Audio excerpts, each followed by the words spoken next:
ይህ የምፅዓቱ አዋጅ ነጋሪ አገልግሎት ወቅታዊና ዕለታዊ ወጎችን በማቅረብ ትንታኔ የምንሰጥበት የተለያዩ እንግዶችንም በመጋበዝ የምናቀርብበት መድረክ ነው። መረጃዎችን ያጠናከረ ይዞልን የሚመጣው ፓስተር አለማየሁ ነሙ ሲሆን ፕሮግራሙን የመራና መሰናዶውን ኤዲት በማድረግ ወደ እናንተ የሚያቀርበው ይልቃል አስራት ነው። መልካም ጊዜ። ሻሎም ሻሎም። ውድ የምፅዓቱ አዋጅ ነጋሪ አድማጮቻችን እንዴት አመሻችሁ? በድጋሚ ከቀኑ በኋላ ተገናኝተናል። እንግዲህ ዛሬ ይዘንላችሁ የመጣነው መረጃ እጅግ በጣም ወቅታዊና ሁላችንም ልናደምጥና ወደ አንድ ምዕራፍ መሸጋገር ያለበትም ጉዳይም ስለሆነ በዚህ ላይ የእናንተም ተሳትፎ አስፈላጊ ስለሆነ እንዲሁም ደግሞ እስከ ዛሬ ድረስ እንግዲህ ጥሩ አስተያየቶችን እየሰጣችሁን ስላላችሁ ወገኖች እግዚአብሔር እናመሰግናለን። እንድትቀጥሉም እናበረታታለን። ዛሬ እንግዲህ በዚህ ምሽት ደግሞ ወደ እናንተ ይዘን መጣው ወሳኙ መረጃ ይዞልን የመጣው ወንድማችን ፓስተር አለማየሁ ነሙ ሲሆን እንግዲህ ጆሮአችሁን አቅንታችሁን እንድታደምጡን በጌታ ፍቅር እናሳስባለን። በተለይ ደግሞ የአብያተ ክርስቲያናት መሪዎች ደግሞ የሚመለከታችሁ ስለሆነ ትኩረት ሰጣችሁ እንድታደምጡን እናሳስባለን። ይልቃል አስራት ነኝ ከምፅዓቱ አዋጅ ነጋሪ አገልግሎት። አድማጮቻችን መስመር ላይ ፓስተር አለማየሁ ይገኛል። ይዞልን የመጣውን ደግሞ መረጃ ነው ሊያቀርብልን ብቅ ብለዋል። ከዚህ ሰላምታ በኋላ ወደ መረጃችን እናቀናለን። ሰላም ላንተ ይሁን ፓስተር፣ እንዴት አመሸ? እንደምን አመሸ ወንድም ይልቃል? እግዚአብሔር ይመስገን። ያው ወሳኝ መረጃ ይዘን እንደመጣ ለአድማጮችም አሳስቤያለሁ። ይህን መረጃ ደግሞ እንድታቀብለን ደግሞ ያው መስመር ላይ ተገኝተሃል። መረጃህን ማቅረብ ትችላለህ? እንግዲህ ዓለምን እያጥለቀለቀ የመጣው የሞራል እና የስነ ምግባር ውድቀት የኢትዮጵያንም ደጆች ማንኳኳቱ አልቀረም። እንግዲህ በተከታታይ በተለያዩ ጊዜዎች ለመስራት እንደሞከር ነው በተለይ ኤልጂቢቲኪው የሚባለው የግብረ ሰዶም እሳቤ የሆነው ይሄ ኒው ሊበራሊዝም የመስፋፋት ዓላማ ኢትዮጵያን በተደጋጋሚ ጊዜ አንኳኩቷል። በእርግጥ መንፈስ በዓለሙ ላይ እየሰራ እንዳለ እናውቃለን። ነገር ግን ብዙ ጊዜ የነበረ ስጋት ወደ ቤተክርስቲያን ሾልኮና እንዳይገባና ቤተክርስቲያንን ትውልድን እንዳይበክል ቤተክርስቲያን በሞራልም በስነ ምግባርም ምእመኗን ማነጽና ማበረታታት እንዲሁም ማሳደግ እንዳለባት ብዙ ጊዜ ስንጠቁም ነበረ። በተለይ ደግሞ ከቅርብ ጊዜ ወዲህ በኢትዮጵያ ወንጌላውያት መካነ ኢየሱስ ቤተክርስቲያንና በመሰረተ ክርስቶስ ቤተክርስቲያን መካከል ማለትም የተከሰቱ ነገሮች መሪዎች አካባቢ ያሉ ሰዎች ከነዚህ ኤልጂቢቲኪውን ከሚያራምዱ የውጭ አብያተ ክርስቲያናት ጋር ባደረጉት ግንኙነት ትንሽ ቤተክርስቲያኖች አካባቢ መተራመስ እየታየ ነበረ እና ይሄ መተራመስ መቆም ነበረበት። እኛ በዚህ ጉዳይ ላይ በጣም አጥብቀን መረጃ ስናቀብል እንደነበረ አንተም እኔም እናውቃለን፣ ህዝባዊ ነው፣ ሌሎችም ያውቃሉ። እውነት ነው። እንግዲህ ምንድነው አሁን ላይ የሰማነው ትልቅ የምስራች ነው። አሁን የሰማነው በመካነ ኢየሱስ ግን ደግሞ ጠንካራ የሆነ አቋም ነው እየተወሰደ ያለው። ይሄ እኛ እንደው ተፈጠረ የሚለውን ብቻ ማውራት ሳይሆን ምላሹንም ደግሞ ለህዝቡ መስጠት አለብን። ምንድነው ጠንከር ያለ እርምጃ ነው እየተወሰደ ያለውና በተለይ በዚህ ሰሞኑን በኢትዮጵያ ወንጌላዊ ቤተክርስቲያን መካነ ኢየሱስ ከፍተኛ ውሳኔ ሰጪ የሆኑ ካውንስሉ ላለፉት 1 ዓመት በሚዲያ እንዲቆም ስንጠይቃቸው የነበረውን ጉዳይ ሲጠይቁ የነበሩትን ጉዳይ በተደረገው ስብሰባ የአቋም መግለጫ አውጥተዋል። ይሄ የአቋም መግለጫ ለመሪዎች እንትን ነው ምንድነው ቀይ መብራት ነው ወይም ደግሞ ቢጫ መብራት ማስጠንቀቂያ ነው። በጣም ማስጠንቀቂያ የሆነ ነው። እንደው ከውሳኔው ላይ የተወሰኑትን ባነበው መልካም ጥሩ ይሆናል። ዝም ብለን የራሳችንን ሐሳብ ብቻ ከማስቀመጥ እንደዚህ ይላል። አንደኛ ይላል ከውሳኔው ግብረ ሰዶምን ከጽድቅና በመድረካቸው ላይ ዕውቅና ሰጥተው ካጸደቁና በመድረካቸው ላይ ዕውቅና ሰጥተው ከሚያጋቡ አካላት ከዚህም ባሻገር ባለውል ወደ ሌሎች አብያተ ክርስቲያናት እንዲዛመቱ ቅስቀሳና ዘመቻ ከሚያደርጉ ጋር የግንኙነት መስመር ለመዘርጋት የተደረገውን ጥረት ለአዳግም እንዲቆም ውሳኔ አስተላልፈናል። ከአሁን በኋላ እንዲህ አይነት ግንኙነት ወይም መስመር ለማስያዝ የሚሰሩ የቤተ ክርስቲያን አገልጋዮች በቀጥታ ከቤተ ክርስቲያኑ አገልግሎትና ኃላፊነት እንደሚነሱ ተወስኗል። ይሄ ቁርጥ ያለ እርምጃ ነው እና ደስ የሚል እርምጃ ነው። ምክንያቱም እንዲህ ነው እርምጃ መውሰድ ያለብን። እንዲህ አይነት ነገርን የምታቆመው በድርድርና በውይይት ምናምን አይደለም። እኔም አንተም ቅድም አንድ የሰማነው ነገር አለ። ምናልባት እነሱን ልናድናቸው እንችላለን የሚል የማባበያ የሽንገላ አይነት ጉዳይ አላስፈላጊ ነው። ምክንያቱም መጽሐፍ ጋር ከክፉ ጋር በማይሆን ከዓለማውያን እንኳን ጋር እኮ በማይሆን አካሄድ አትሂድ ይላል። በማይሆን አካሄድ መሄድ የለብንም። ስለዚህ ይሄ ቁርጥ ያለ ውሳኔ ነው። ምክንያቱም አብዛኛው ግንኙነቶች የሚደረጉት እነዚህ መሪዎች ተቀብለውት ሳይሆን ገንዘቧን ፈልገው ነው፣ ፍራንኩን ፈልገው ነው። ገንዘቡ ያማልላል፣ በብዙ ሚሊዮን ዶላር ስለሆነ ያማልላልና ይሄ ውሳኔ በጣም ነው የሚያረካ አይነት ውሳኔ ነው። ሁለተኛው ከዚህ ጋር አያይዘው የተናገሩት ከዚህ ጋር ተያይዞ የቤተ ክርስቲያንን መዋቅር ለዚህ ግንኙነት እንዲመች የምእመኑን ውሳኔ ሰጪነት በማናምን ለጥቂት ሰዎች ወደፊት ሕይወት መደላደል ለመፍጠር የተደረገ አዲስ ውስጠ ደንብ ሙሉ በሙሉ እንዲቆም ተደርጓል። ይሄ በእንትን ነው የምታሻሽለው፣ በደንብ በምናምን ነው በመመሪያ ነው የምታስተካክለው እና ይህንን ሙሉ ለሙሉ እንዲቆም እንዳደረጉት ነው የሚናገሩት። የመጨረሻ አንድ ክፍል አራተኛውን ተራ ቁጥር ምን ይላል?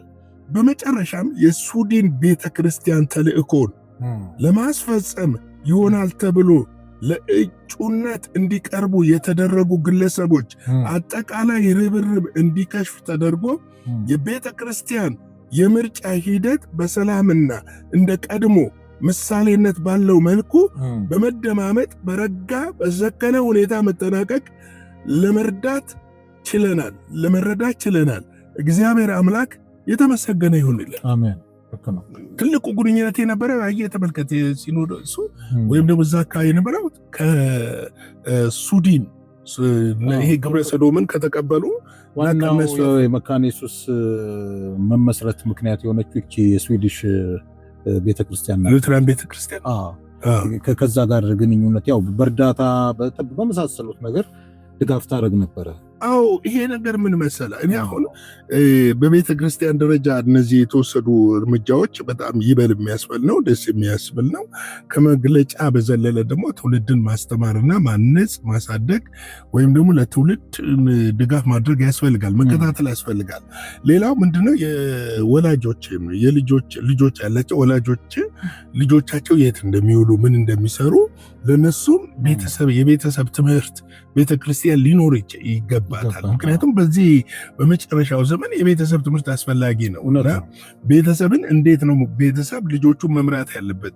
ልጄ በተለይ ሀብታሞቹ አካባቢ ይሄ ችግር እንዳለ ይታወቃል። ልጄ አማራት፣ ልጄ አማረው እየተባለ ገንዘብ እንደተፈለገ እየተረጨ ልጆቹ የማይሆን ነገር ውስጥ እየገቡ ብዙ የተቸገሩ እናውቃለን። በጣም የተቸገሩ በጣም አንዳንድ ጊዜ አንገታቸውን ቀና አድርገው መሄድ ያቃታቸው ወላጆች እናውቃለን። ስለዚህ ይሄ ነገር በሚዲያ መግለጫ መስጠት ብቻ ሳይሆን ቁርጥ ያለ ውሳኔዎቹ መወሰኑ ደስ ይላል። አገልጋዮች ላይ ከዚህ በኋላ እንዲህ አይነት ግንኙነት ካደረጉ መደረጉ ጥሩ ነው፣ ግን ማስተማርም ያስፈልጋል። ህዝቡን፣ ምዕመኑን እታች ገብቷል። ትውልዱ ይሄን ነገር እንዳይቀበል እንዲጸየፍ፣ እንዲህ አይነት ነገር ጸያፍ እንደሆነ መመልከት ያስፈልጋል፣ ማወቅ ያስፈልጋል። ስለዚህ ይህን ነገር በአጭሩ በሆነ ነገር ብቻ አድበስብሰ የምታልፈው መሆን የለበትም። ከዚህ በፊት የተደረገው ግንኙነት በተለይ እነሱ በደንብ ገልጸውታል። በቤተ ክርስቲያን መሪውና በአንዳንድ ወገኖች አማካይነት የተደረገው ግንኙነት አግባብ እንዳለን ነበረ አስቀምጠዋል። አግባብ እንዳልሆን ነበረና ከዚህ በኋላ እንግዲህ ይህን ግንኙነት ቢያደርጉ ኮምፕሊት እርምጃ ይወስዳሉ። እንደው እዚህ ጉዳይ ላይ እንደው ትንሽ ቆየት ብንል ደስ ይለኛል።